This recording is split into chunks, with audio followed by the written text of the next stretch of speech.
Bonjour à tous les cinévores de tout poil, ici la meuf en pyjama. Même s'il n'y a ni meuf ni pyjama. J'ouvre un nouveau format que je vais appeler Critique à Short, qui sera un critique à chaud, mais en short. Je suis toujours la reine des titres. Ça me permet de faire un critique à chaud en format plus concis, plus court, pour aller plus vite. C'est surtout une grosse astuce de flemmard pour torcher des films où j'aurais pas grand chose à dire. D'autant que comme je bosse à la même vitesse que lui...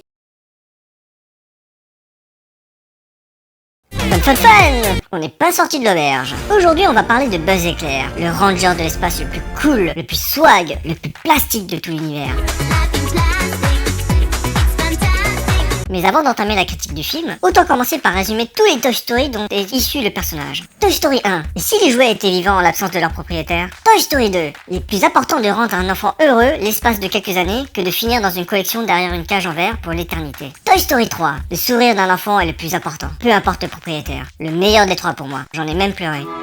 Merci les amis. Bonne route, partenaire. Toy Story 4. C'est bon les mecs, j'ai retrouvé mon plan cul. C'est bien beau le sourire d'un enfant, mais c'est encore mieux de pouvoir tirer son coup. Allez, ciao bye. Toy Story 5. Les jouets de Bonnie, la nouvelle proprio, rencontrent les jouets de la maman de Bonnie. Non attendez, il y a un truc qui va pas.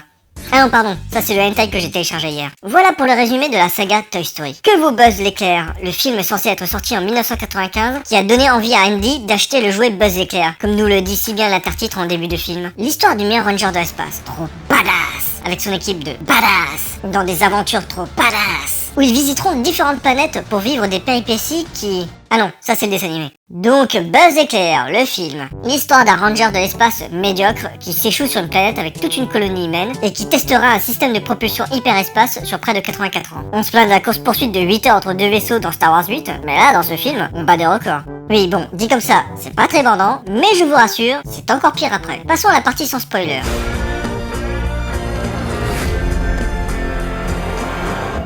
Ce film pue du cul. Passons à la partie avec spoiler.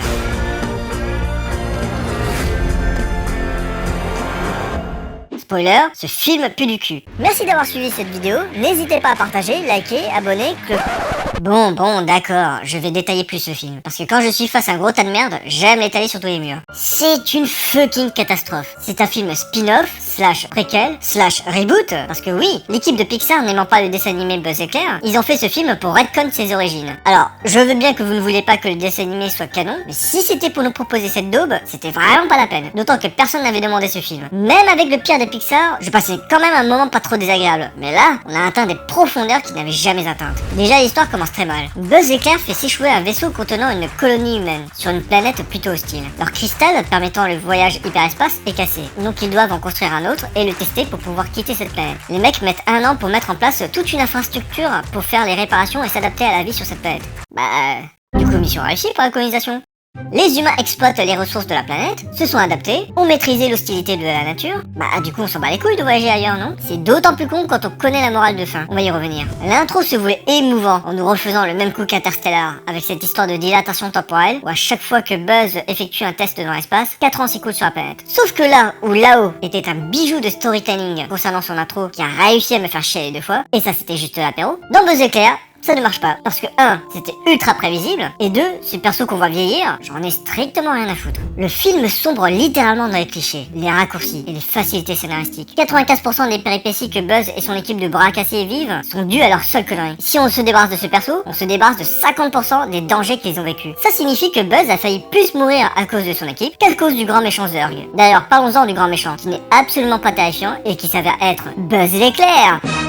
Non, vos gueules, on s'en fout. C'est sa version du futur qui essaie de remonter de plus en plus loin dans le passé pour réparer son erreur. D'où le mec trouve dans un futur très lointain un vaisseau surtechnologique, gratos, avec aucune forme de vie à l'intérieur. Pourquoi au lieu de s'expliquer calmement avec son lui du passé et la colonie, le mec tire sur tout ce qui bouge? Pourquoi le boss du futur n'essaie pas plus de comprendre les motivations de son lui passé au lieu de s'engoncer dans son cliché de méchant? Et c'est quoi cette explication moisie du nom Zurg qui vient du fait que les robots sont infoutus de prononcer le nom Buzz?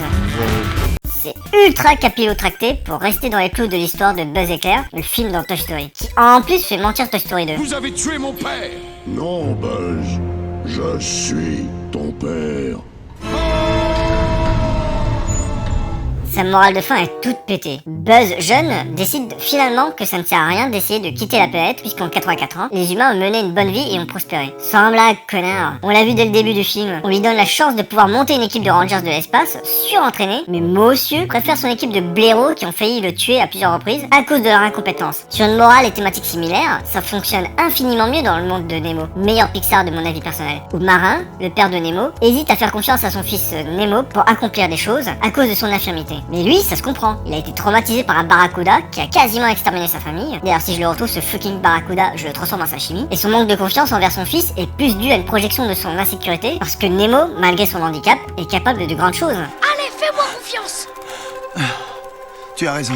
Marin finit par l'admettre et donne sa chance à son fils, en comprenant que Nemo ne peut aller de l'avant que s'il lâche du lest. Et ça, c'est beau. Sauf que ça marche pas dans Buzz Éclair. Buzz ne fait pas confiance à ses losers de coéquipiers parce qu'ils ne savent rien branler de leurs 10 doigts. Et jusqu'à la fin du film, ces mêmes coéquipiers ne savent toujours rien foutre de leurs 10 doigts. D'où tu me sors qu'on peut leur faire confiance un jour si les mecs non seulement n'apprennent rien, mais en plus manquent de te faire tuer. Le plus triste, c'est qu'en plus d'avoir une galerie de personnages à peine développés, Buzz passe plus son temps à être le spectateur de son propre film plutôt qu'acteur. C'est simple, il est transparent et insipide, contrairement à son homologue haut en couleur dans Toy Story. Le seul bon personnage de tout le film est le chat, Sox. On ne me fera jamais croire qu'Andy a préféré acheter Buzz l'éclair parce qu'il adulait ce film de merde plutôt que le chat. En plus, il est trop mignon. Mais comme j'ai un cœur de pierre et que les chats sont des enculés, voilà ce que j'ai dit. C'était un communiqué du CCC, le comité contre les chats. Et on va évacuer cette polémique de merde avec ce bisou lesbien innocent qui se fait censurer dans plusieurs pays. Non, Disney n'est pas l'ami des LGBT. Il voulait même censurer lui-même le film en amont jusqu'à ce que la polémique éclate. Disney retourne ses talons et se veut maintenant le défenseur des homosexuels, en faisant croire qu'il campe sur ses positions pour militer contre l'homophobie. Sauf que Disney fait ça parce que la saga Toy Story ne fait que 3% de recettes en Chine et 2% de recettes dans les pays du Moyen-Orient. Donc autant dire que ça représente que dalle. Par contre, la saga Star Wars fait beaucoup plus de recettes dans ces pays. Donc le bisou lesbien dans Star Wars 9 a sauté sans aucun problème. Le poids de l'argent pèse toujours plus lourd que le poids des convictions. Vous saurez que Mickey n'est pas une souris, c'est un rat.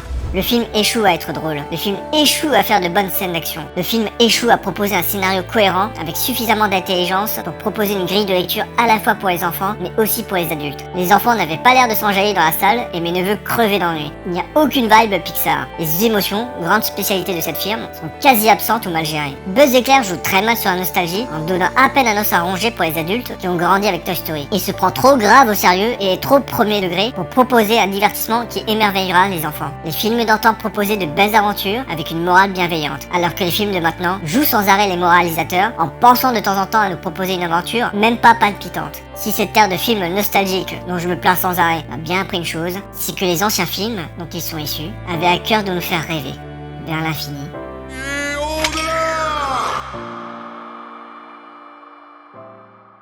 Alors comme ça, Disney censure ses posters et ses films pour plaire à certains pays, hein?